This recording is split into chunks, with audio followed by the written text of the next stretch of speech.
Hey everyone, welcome back. Today, I want to take you on a journey through one of the most powerful, no excuses books out there, Can't Hurt Me by David Goggins. This is more than just a book about physical endurance or mental strength. It's a wake-up call to anyone who feels limited, stuck, or just ready to find out what they're truly capable of. So, let's dive into the story and the lessons Goggins has to share. All right, let's rewind to the beginning. David Goggins didn't start off as a Navy SEAL, an ultra-endurance athlete, or a motivational speaker. In fact, his early life was the opposite. Goggins grew up in a turbulent home filled with abuse and instability. His father was abusive, and young David spent much of his childhood trying to avoid pain, physical and emotional.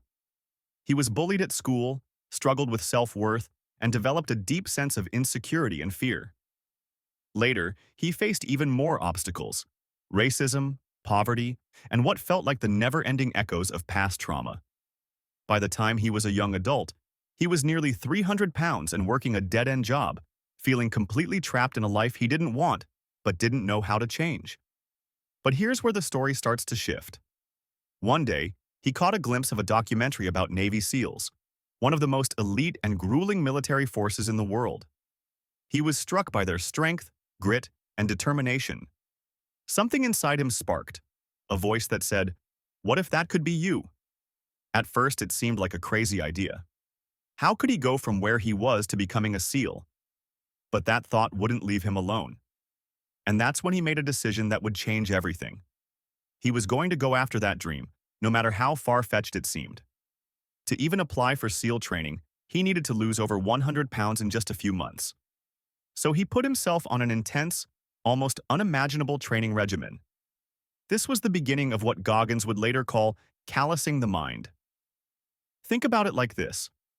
When you lift weights, your hands get calluses to handle the pressure, right? Goggins believed the mind needed calluses too.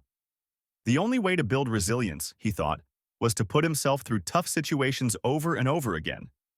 So that's what he did. Day after day, he woke up at the crack of dawn, pushed himself through brutal workouts, changed his diet, and slowly but surely started to lose the weight. But it was more than just physical. He was building a kind of mental armor, a toughness that would serve him through the toughest times to come. One of the tools he used on this journey was something he calls the accountability mirror. Now, this might sound simple, but it's powerful.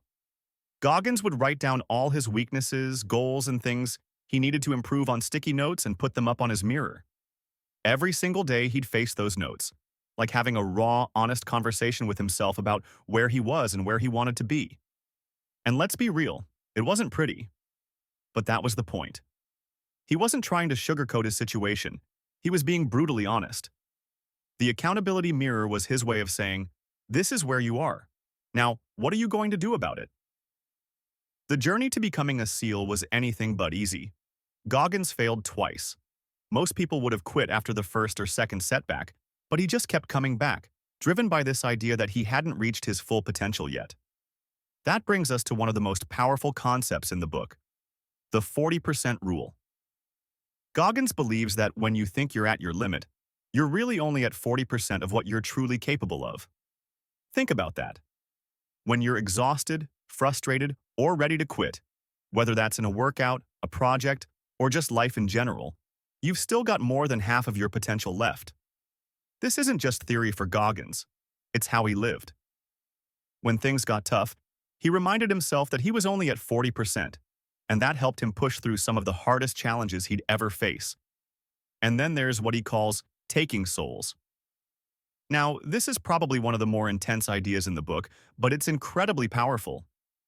Taking souls means going above and beyond when others expect you to quit. It's a way to show yourself, and sometimes others, that you're made of something stronger. There was one story he shared from SEAL training during an exercise called Hell Week, where he and his team were pushed to their absolute breaking points. But rather than just getting through it, Goggins went all out, doing everything he could to surprise the instructors with his grit and resilience. By the end, he'd earned their respect, but even more importantly, he'd proven something to himself. In life, when you keep going despite the odds, you're taking souls, showing that no obstacle or challenge can break you. Goggins didn't stop with becoming a SEAL. He took that same mindset into ultra-endurance sports, running races that were over 100 miles long, sometimes with broken bones or even severe health issues along the way. He wasn't doing this to set records. He was doing it to find out what he was made of. Goggins lives by the idea that the real growth happens when you push past what you thought was possible. It's about going beyond your comfort zone, pushing through pain, and realizing that you're capable of so much more than you ever imagined. So, Can't Hurt Me isn't just a book. It's a challenge. It's Goggins' way of saying, what's stopping you? It's packed with stories, tools, and exercises designed to make you rethink your own limits. There's no sugarcoating here, no quick fixes. It's about doing the hard work, facing yourself honestly, and realizing that you're much tougher than you think. If you're ready to push past your limits, to stop making excuses, and to find out what you're truly made of, then this book is a must-read. Goggins' journey is proof that the human spirit is stronger than any obstacle, and his story will make you believe in the power of resilience and determination. So, if you're ready to wake up and unlock your full potential, grab a copy of Can't Hurt Me, and remember, when you think you're done, you're only at 40%.